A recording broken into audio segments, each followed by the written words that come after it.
The autoclavable VacuLUX mouthpiece was engineered to fit a variety of isolation adapters and allows for easy access cleaning with minimal crevices.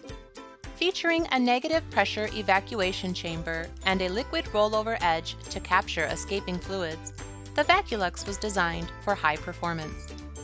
A soft overlap protects your patient's palate from the evacuation ports, and the open air pathways provide a quieter, more comfortable patient experience.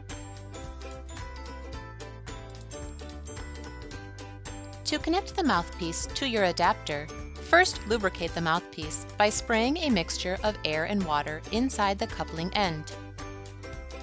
Then, simply insert the adapter, rocking back and forth as needed until it is secured by the locking post. The VacuLUX adapter shown here was also designed to work with Dry Shield brand mouthpieces, which slide into place and engage with the same locking post.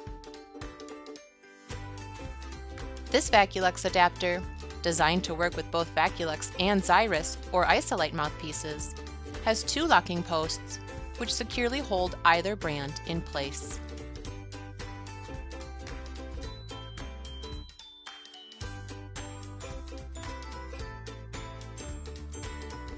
Conveniently dock your adapter and mouthpiece on the Whisper Lite kit's mounting clip.